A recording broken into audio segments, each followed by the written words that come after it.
Ethan wiped the sweat from his brow, squinting against the blazing sun that stretched endlessly over the shifting sands. His small caravan of traders had been lost for days, and the desert seemed determined to swallow them whole. His hands, calloused from sword practice, clenched his dagger tighter, half expecting bandits, or worse, to appear from the dunes. "Are you sure this is the right way?" murmured Lira, his childhood friend, shading her eyes with a hand. She rode beside him, nimble and sharp-tongued, her humor usually a shield against the harshness of life in the desert. "Positive," Ethan said, forcing confidence he didn't feel. "The map says." He stopped mid-sentence as something gleamed in the sand ahead. Kneeling, he brushed away the golden grains and revealed a small, intricate compass, its needle spinning wildly despite the calm wind. Strange runes pulsed faintly along its edge. Lira leaned closer, eyes wide. "That's no ordinary compass. You've got trouble written all over you, my friend." Ethan laughed nervously. "Well, if it leads us out of this desert, I'll take my chances with the trouble." But as he touched the compass, a deep vibration coursed through his hand. The needle shot north, glowing like molten silver. A whisper echoed in his mind, almost like a voice. "Find the kingdom that time forgot, or let the world fall to shadow." Ethan stumbled back. Did you hear that?" Lira tilted her head, squinting. "Hear what? That you finally lost it, because, believe me, that wouldn't surprise me." Before Ethan could reply, the sand beneath their feet shuddered. From the dunes emerged a creature of bone and flame, a desert drake, its eyes smoldering coals and wings stretching like a tattered sun. "Lira," Ethan shouted, drawing his sword. "You first," she quipped, rolling her eyes as she nocked an arrow. The drake roared, a sound that shook the desert floor. Ethan's heart pounded as he danced around the beast's snapping jaws, swinging his blade. Sparks flew where metal met scales. Lira's arrows whistled through the air, striking the creature's joints. Finally, with a coordinated strike, Ethan plunged the sword into the drake's chest, and it collapsed into the sand, smoke curling from its nostrils. Panting, Ethan looked at the compass. The runes flared brighter as if the drake had been guarding it. "It wants us to follow it," he said, voice trembling with awe. Lira groaned. "Great! A magical compass, a talking desert, and now we're apparently on a quest. Can we at least stop for water before we save the world?" Ethan grinned despite his exhaustion. "Water can wait. This is bigger than anything I imagined." And so, with the desert drake's warning lingering in the wind, Ethan held the compass tight, unaware that far away, in a shadowed tower beyond the sands, a figure cloaked in midnight robes whispered, "So, the boy has found it. Soon, time itself will bow to me." The sun dipped below the horizon, painting the desert in bruised purples and fiery oranges. Ethan and Lira trudged through the cooling sands, the magical compass clutched tightly in Ethan's hand. Its needle pulsed steadily now, glowing like a heartbeat, guiding them toward something unseen. "I swear," Lira muttered, dust clinging to her dark hair, "if this compass leads us straight into another dragon, I'm charging you rent for the therapy I'll need." Ethan chuckled despite his growing unease. "At least it's consistent. The drake was a warning, not a trap, I hope." They came upon a ridge of jagged rock, the shadows of the dunes stretching like fingers across the land. Nestled within the rocks was the entrance to a cavern, faintly glowing with an eerie, greenish light. "This has to be it," Ethan said, stepping forward. "The compass wouldn't lie." Inside, the air was thick with dust and age. Ancient murals lined the walls, depicting warriors riding winged beasts, kingdoms floating atop clouds, and a great figure holding an hourglass that radiated light. Lira traced a finger over one of the runes. "These symbols, they're old, like really old. I think this was some kind of temple or library." Ethan felt a chill as he moved deeper. The compass pulsed faster, and a voice, not in the wind this time, but inside his mind, spoke clearly. "The one who bends time shall rise, but only the worthy can awaken the kingdom beneath the sands. Lira raised an eyebrow. You hearing this too, or is your worthy destiny giving you migraines? I'm serious, Ethan said, gripping the compass. It's talking to me. It's showing me the prophecy. Suddenly, the ground trembled and shadows coalesced into shapes, humanoid figures with eyes like molten silver and claws that dripped darkness. The villain's minions. You're trespassing in time's cradle, one hissed, stepping forward. Leave or be erased. Ethan and Lira exchanged a glance. Well, Lira whispered, drawing her dagger, guess we're not leaving. The battle was chaotic. Ethan swung his sword, parrying strikes that shimmered with temporal energy, each blow threatening to bend reality around him. Lira darted between shadows, striking with precise, almost playful lethality, a grin breaking through the tension. You know, she called over the clash of magic and steel, I think this might be my new favorite way to get sand in my hair. Finally, as Ethan drove the last minion back into the shadows with a forceful strike, the compass pulsed violently and projected a beam of light into the cavern floor. The ground cracked, revealing a hidden staircase spiraling downward. This is it, Ethan whispered, awestruck. The Forgotten Kingdom, it's real. But as they descended, neither noticed the figure watching from above, cloaked in midnight robes, smiling faintly. They have found the compass. Soon, their choices will shape the end of time itself. The spiral staircase descended into darkness, the walls etched with glowing runes that pulsed gently as Ethan and Lira stepped carefully. The air was cooler here, carrying the scent of old stone and something faintly metallic, like lightning trapped in the air. Seriously, who builds a staircase under the desert? And why? Lira muttered, brushing dust from her boots. People who don't want tourists, Ethan said dryly, though his eyes were wide with wonder. Or people who want to hide kingdoms under the sand. The stairs opened into a vast underground chamber. Towers of crystal and gold reflected the greenish light, casting kaleidoscopic shadows across enormous murals. In the center stood a fountain, water sparkling with an unnatural glow, and perched atop it was a massive, serpentine creature with scales that shimmered like polished gemstones. Its eyes, one gold, one silver, fixed on Ethan. Lira swallowed. That's friendly, right?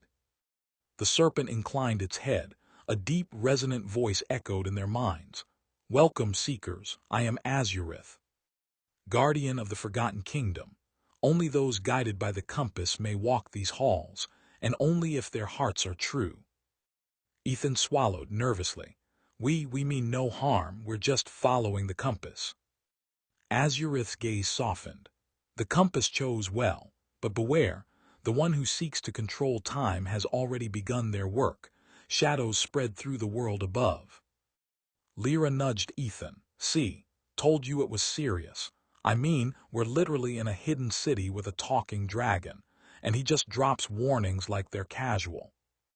Before Ethan could respond, the crystal towers trembled. From the shadows emerged another creature, this one dark as obsidian with molten eyes that burned with malicious intent. The villain, Lieutenant, a being born of corrupted time, hissed. The boy has found the compass. Bring it to me, alive. A battle erupted in the chamber. Ethan's sword clanged against dark claws, sparks flying. Lira's agility and precision allowed her to land shot after shot on the lieutenant. Yet the creature seemed unyielding, regenerating with each strike as if bending the laws of reality itself. Azurith roared, sending a wave of magical energy through the chamber, shoving the lieutenant back. Ethan, trust the compass. It will guide you, but you must choose wisely. Ethan glanced down at the compass, its needle spinning frantically. The runes glowed, forming shapes he didn't recognize. A map, a path, and a single word in ancient script. Sacrifice. What does that mean? Ethan whispered, feeling the weight of destiny press against his chest. I don't know, Lira said, panting. But if it involves anything like last time with the dragon, I vote we skip it. The lieutenant hissed, reforming and lunging again. But as Ethan braced himself, the compass flared and a beam of light struck the floor, revealing a hidden tunnel leading deeper into the kingdom. The minion shrieked and retreated, unwilling or unable to follow. Azurith nodded gravely. Follow the light. The answers you seek lie deeper where time and memory intertwine. But beware, the villain watches, and his power grows with every heartbeat of the world above. Ethan clenched the compass, feeling a mix of fear and determination. Then we go deeper. Lira gave him a mock salute. After you, O fearless leader of sand and prophecy. Try not to get us erased by time demons this time. As they stepped into the tunnel, the walls shimmered and faint whispers of the past, laughter, battle cries, tears seemed to echo all around them. The kingdom under the desert was alive and waiting. The tunnel twisted downward, walls shimmering with faint, ever-changing runes. Ethan and Lira walked cautiously, the compass casting a soft, pulsing light ahead of them. It hummed almost like a heartbeat, guiding them deeper into the heart of the forgotten kingdom.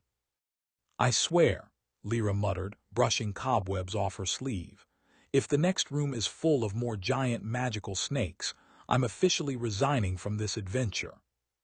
Resignation not accepted, Ethan said with a grin, though his stomach churned. We're too far in now. At last they reached a vast chamber, the ceiling lost in shadow. At its center, a stone pedestal rose from the floor, engraved with intricate glyphs. A crystal orb floated above it, glowing with an inner light that danced across the walls. As they approached, the orb projected a vision into the air. Scenes of a kingdom in ruin, armies clashing, skies ripped apart by temporal storms. Azurith's voice echoed in the chamber. This is the prophecy. Listen carefully, young warrior, for the fate of time itself depends upon you. Ethan stepped forward, heart hammering. The orb, voice began, deep and resonant. When the sands conceal a kingdom lost, and the compass spins with hearts embossed, a warrior of courage, though untested by fate, shall rise to stand at the villain's gate. Yet time itself, a prize most cursed, shall demand a cost, the hero's thirst. Lira whispered, so we're doomed, right? Sounds like doom to me. Allies will come, though strange in form, and shadows will seek to breach the norm. Sacrifice will temper the blade, and only the brave shall see the end of the shade. Ethan clenched his fists. Sacrifice, the compass warned me, but what does it mean? Azurith slithered closer. The prophecy is not only words, it is a warning. The villain seeks to control time, to bend all events to his will. You must prevent it, but in doing so, you will face choices that may change you forever. Suddenly, the crystal orb shattered, and from the fragments arose a small creature, no taller than Lira's knee. A fox-like being with silver fur and eyes that glimmered like starlight. I am Nim, it said with a mischievous bow, protector of the hidden paths and guide to those worthy. And trust me, I can smell destiny on you. Smells faintly like burnt sand and trouble. Lira blinked. Okay, tiny talking fox, didn't see that coming. Are you friend or snack? Nim wagged its tail. Friend, mostly, but I do like a dramatic entrance. Before Ethan could respond, the chamber trembled violently. The villain, voice thundered, carried through the very walls. Fools, the compass cannot hide forever. Time bends to my will, and soon all shall kneel. Ethan raised his sword. Then we'll stop him, whatever it takes. Nim leapt onto his shoulder. Good, I was hopping for some fun. Also, you might want to watch your back, literally. Lira smirked.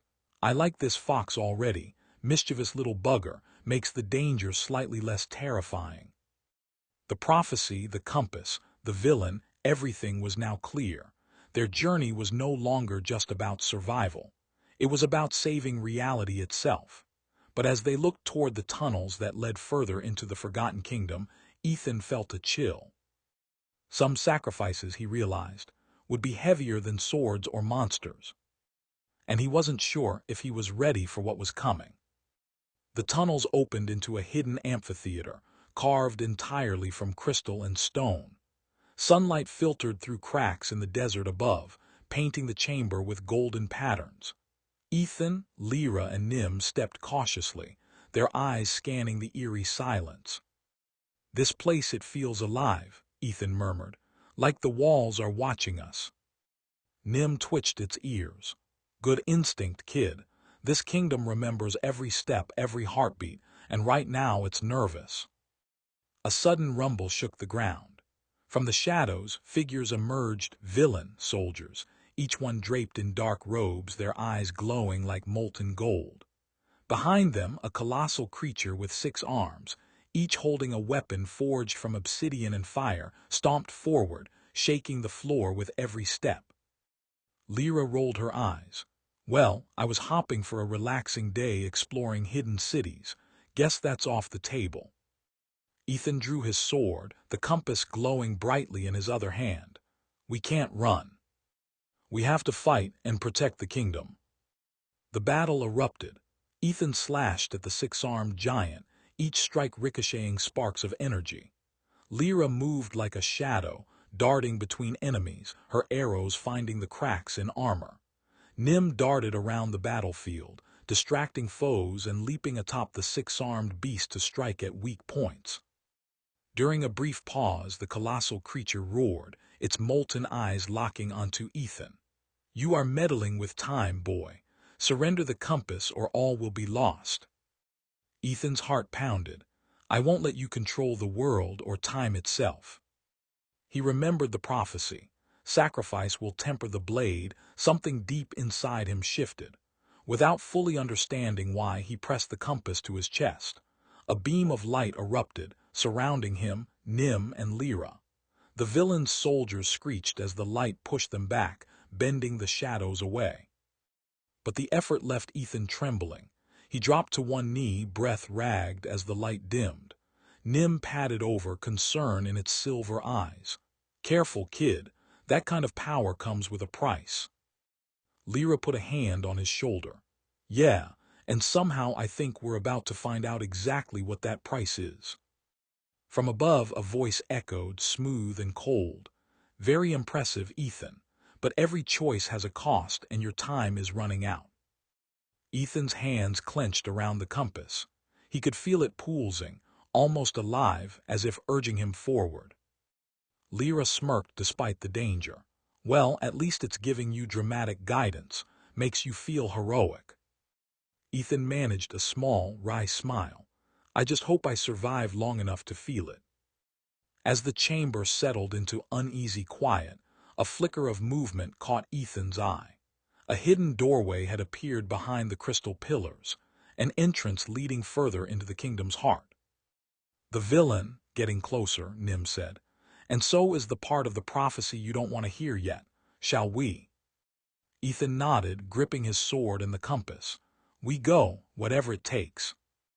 Lira muttered, half to herself, half to the group. "Next time can we do something less apocalypse-wise? Maybe a picnic?" No one laughed. Because the kingdom beneath the desert was waking, the villain's shadow was spreading, and time itself was starting to bend in ways none of them could yet control. The hidden doorway led them into a chamber unlike any they had seen before. The walls were adorned with ancient clocks, their hands spinning erratically, some moving backward, others frozen. The air shimmered, and Ethan felt a strange tug at his chest, as if his very heartbeat was being measured and manipulated. "I don't like this," Lira muttered, her voice echoing oddly. "Feels like the world itself is judging us." Nim perched on Ethan's shoulder, ears flat. "Judging, yes, testing even, but mostly terrified. The villain is close. You can feel it, can't you?" Ethan nodded. His grip tightened on the compass. It pulsed faster here, as if warning him of danger. "I can feel it, and I don't like it." A deep, resonant voice rolled through the chamber. "So, the boy and his companions have finally arrived." From the shadows emerged a man, tall and impossibly thin, his robe seeming to shimmer with fractured light. His eyes, mirrors of swirling clocks, fixed on Ethan. Every tick of the clocks in the room seemed to echo his words. I am Malkron, master of time, he said, and you are standing in the way of destiny itself. Ethan squared his shoulders. I don't care about destiny. You won't control time or anyone else. Malkron chuckled, a sound like gears grinding in the silence. With a flick of his wrist, the room bent. Time slowed around Ethan and Lira, their movements sluggish, while Malkron moved with unnatural speed. You see, Malkron said, circling them, time is not a river, it is a weapon, and I intend to wield it. Every second, every heartbeat under my command. Lira raised an arrow, but it froze mid-flight. Oh, that's just rude. Nim hissed, careful, kid, he's manipulating reality itself. One false move and... Before Ethan could respond, Malkron's hand shot out and a wave of temporal energy slammed into him. Ethan stumbled, vision blurring. The compass glowed violently, pulling him toward a vision. The kingdom above burning, the desert cracked, and himself kneeling over a shattered hourglass. Sacrifice, whispered a voice, Ethan's own or perhaps the compass. Lira grabbed his arm. Ethan, snap out of it, you're not alone. Summoning every ounce of courage, Ethan held the compass high. A golden light exploded, cutting through Malkron's temporal grip. The villain staggered, surprised. You have spirit, Malkron hissed. But to wield the compass fully, you must give something of yourself, a part you will never reclaim. Ethan's mind raced. The prophecy sacrifice, what does it mean? He glanced at Lira, at Nim, and at the kingdom itself. A decision had to be made. With a trembling hand, he pressed the compass to his chest and whispered, I'm ready. The compass flared, enveloping him in golden light. He felt himself stretch, time itself bending inside him. Memories of the past, moments of his childhood, flashes of the present, and glimpses of potential futures swirled around him. Pain shot through his chest as a part of his being. The very essence of his fear and doubt was drawn into the compass, leaving him lighter, yet forever changed. Malkron screamed as his control faltered. No, this is impossible. Time belongs to me. But the compass, now fully awakened in Ethan's hands, unleashed a wave of temporal energy, throwing Malkron back. The villain's robes shredded, his form flickering like a broken clock, as the flow of time in the chamber returned to normal, except for Ethan, whose eyes now shimmered faintly like silver and gold, mirrors of the compass itself. Lira approached cautiously. Ethan, are you okay? Ethan looked at his hands, then the compass, and finally at her. I think so, but I feel different, like time itself is a part of me now. Nim sniffed, tail flicking. Interesting, that's new, very new. Don't get any ideas about rewinding me, got it? Lira smirked, though her relief was clear. Well, whatever you are now, hero, you better get used to it. We've still got a kingdom to save, and a villain who wants to play God. Ethan took a deep breath, feeling both the weight and the power of what he had done. Then let's finish this, for the kingdom and for everyone. The hidden tunnels opened into a massive cavern, its walls lined with black stone that seemed to drink the light. Time here twisted unnaturally. Every step Ethan took made the shadows around them flicker and shift. Nim hissed, ears flat against its head. This place smells like bad decisions and burnt sand, Lira muttered, gripping her bow tightly. I vote we don't linger. Ethan held the compass out before him. Its golden glow pushed back the shadows, revealing the path ahead. Stay close, he said. Malkron's influence is strong here. The closer we get, the more unstable time becomes. As they advanced, they were met by a legion of Malkron's minions. Soldiers froze in mid-step, as though caught in a loop of their own movements. Some flickered like broken reflections, vanishing only to reappear behind them. Ethan swung his sword, cutting through the illusions. It's not just enemies, it's time itself that's attacking us. Lira rolled her eyes. Great, that's exactly what I wanted for a weekend, time attacks. They pressed on, dodging attacks that bent reality. Arrows that reversed mid-flight, swinging blades looping back toward their wielders, and phantom hands reaching from thin air. Nim darted between the chaos, guiding them to safe pockets of time. Finally, they reached a massive door carved from obsidian, its surface engraved with hourglasses spilling sands that moved both up and down. Ethan stepped forward, the compass thrumming in response. "This is it," he whispered, "the heart of the stronghold where Malkron waits." The door shuddered open, revealing a throne room bathed in swirling temporal energy. Malkron sat upon a throne of fractured clocks, his eyes glowing like molten silver and gold. Time itself rippled around him, every second a weapon in his hands. "Welcome, children of destiny," Malkron said, voice echoing as though layered across centuries. "I have awaited this moment. Hand over the compass, and I may allow you to live within the flow of time I command." Ethan stepped forward, holding the compass. "Time belongs to no one, not you, not me, not anyone." Malkron rose, the very air vibrating as he summoned temporal constructs, clones of himself from different points in time, each striking in perfect synchronization. The battle erupted, chaos bending reality itself. Ethan focused, feeling the compass's power coursing through him. Time slowed, then twisted, then flowed according to his will. He dodged and struck with precision, Nim and Lira coordinating perfectly beside him. But Malkron wasn't finished. With a roar, he unleashed a wave of temporal collapse, threatening to erase the kingdom and everyone in it. Ethan's mind raced. He remembered the prophecy. Sacrifice will temper the blade, and only the brave shall see the end of the shade.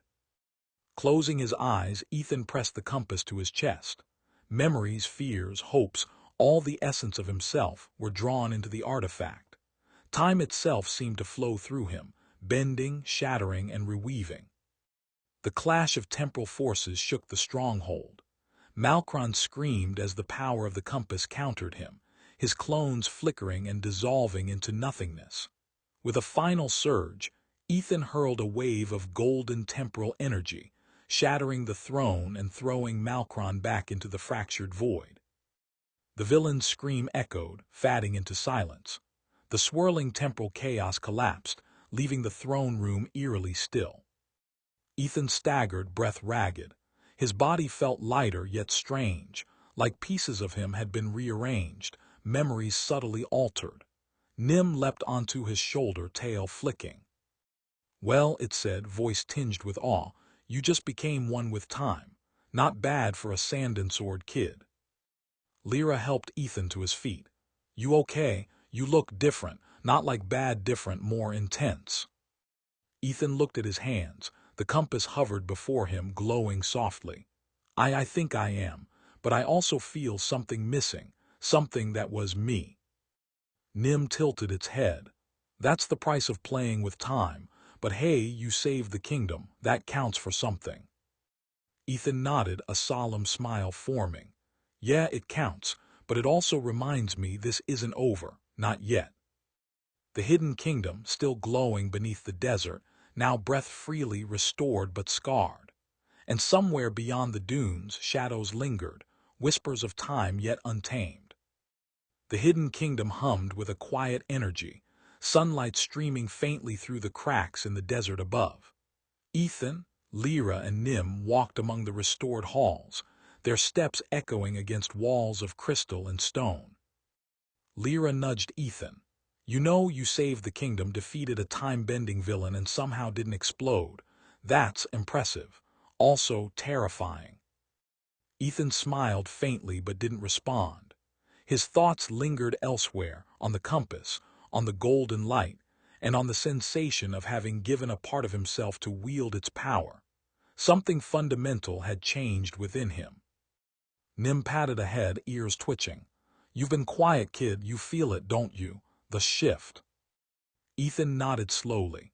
"Yeah, I can feel it in everything, the way the air moves, how time stretches and folds. I'm not just Ethan anymore. I'm part of the flow of time now. But that also means," his voice faltered, "I lost pieces of who I was to get here." Lira frowned. "Wait, lost pieces, like permanently?" Ethan's gaze drifted to the horizon where the dunes met the sky. I think so. I remember everything, but the fear, the doubt, the things that made me me, they're gone. I feel stronger, sharper, but different. Maybe I'll never feel the same again. Nim patted up and nudged him gently. You did what had to be done. You saved the kingdom, and you still have friends who care about the you that matters. Lira crossed her arms, smirking but with a glint of emotion in her eyes. Well, time guy, I guess this means I can't tease you as much, but don't get cocky. You're still my partner in apocalypse adventures. Ethan laughed, the sound a little hollow but genuine. I'll take that. And thank you, both of you. I couldn't have done it without you. As they walked, the compass floated gently in front of Ethan, pulsing like a heartbeat. Suddenly, it glowed brighter, projecting a vision. This time, it wasn't the kingdom or battle, it was a memory. Ethan as a boy, laughing with his family, small moments of joy and tenderness. It's showing me what I've sacrificed, Ethan murmured. To gain power over time, to protect others, I've lost pieces of my past self. But maybe that's not the worst thing. Maybe it's just part of growing into who I need to be. Lira glanced at him, her smirk softening into something warmer. Well, if growing up means saving kingdoms and surviving evil time lords, I'd say you did pretty well. Also, don't get sentimental on me, time guy. Nim chirped, tail wagging. Sentimentality detected. Caution, may attract more apocalypse-level adventures. Ethan smiled, feeling the weight of his new reality. He was different now, yes, but stronger, wiser, and bound by friendship and courage. The compass was still his guide, and time itself had become a part of him, but so had love, loyalty, and the lessons of sacrifice. He looked at the horizon again. The desert stretched endlessly, but beneath it, the Forgotten Kingdom thrived once more. And for the first time, Ethan realized that even though part of him had changed, the heart that had started this journey, the heart that fought, laughed, and loved, still beat strong. Ready to go home? Lira asked teasingly. Ethan nodded. Yeah, ready, but I have a feeling the adventure isn't over yet, not really. The three of them walked toward the stairway leading to the desert above, the compass glowing softly, echoing the rhythm of Ethan's transformed heart. Time had been challenged, a villain defeated, and a kingdom saved, but the future that remained unwritten. Ethan, Lira, and Nim climbed the spiraling stairway back toward the desert sun, the compass glowing softly in Ethan's hands. The hidden kingdom beneath the sands thrummed with life, its halls echoing with the victories of the past and the whispers of the future. I still can't believe we survived that, Lira said, brushing sand from her boots. Time lords, giant six-armed monsters, prophetic sacrifices. Next time, remind me to stay home. Ethan smiled faintly, though his eyes were distant. Next time, I think I'll be ready for anything. Nim tilted its head. Ready, yes, but changed, definitely. You're different, kid, I can feel it. Time is part of you now, and that's not something anyone ever gets back fully. Ethan paused, looking down at the compass. Its golden light pulsed with a rhythm that matched his own heartbeat. And then, a shimmer. A ghostly figure appeared beside him, his own reflection but younger, afraid, unsure. Ethan, the reflection whispered, voice trembling. You've changed everything. The kingdom, the villain, the compass, what about me? The one who started all this. Ethan's throat tightened. I'm still you, but part of me had to stay behind. I can't go back. I can't undo it. But I did this to protect everyone else. The younger reflection's eyes glimmered with unshed tears. But are you still happy? Are you still human? Ethan's hand hovered over the compass, his golden and silver eyes reflecting its light. I am different, stronger, but yes, I am still human, still alive, still capable of caring, and that's enough. Suddenly, the compass pulsed violently and the desert around them shimmered. Ethan realized something shocking. The compass didn't just guide him, it had merged with him. His life, his choices, his very essence were now intertwined with the flow of time itself. You're a living compass, Nim said, wide-eyed. Kid, you're literally the ruler of moments. Wow, that's terrifying. Lira shook her head, half amused, half awed. Well, at least you can't get lost anymore. Though, don't get any ideas about rewinding me or I'll shoot you. Ethan laughed softly, but inside he felt a profound shift. Every step forward now resonated with the weight of centuries and possibilities. He wasn't just Ethan the warrior. He was Ethan, the keeper of time, a guardian who had paid a personal price to save a kingdom and countless lives. The twist, the revelation, the ultimate truth. The hero who had begun this journey as a boy in the desert had become something greater, something more, yet something tragically changed. The past he had left behind, the fears he had shed, they were gone, forever part of the compass, forever lost to time.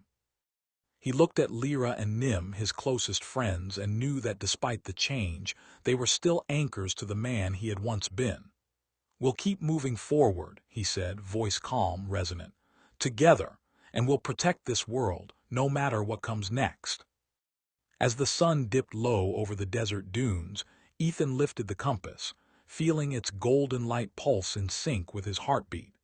Somewhere in the endless sands, the forgotten kingdom smiled beneath the surface, safe, for now. And Ethan, the boy who had dared to follow a magical compass, walked into a new future, forever changed, forever bound to the flow of time.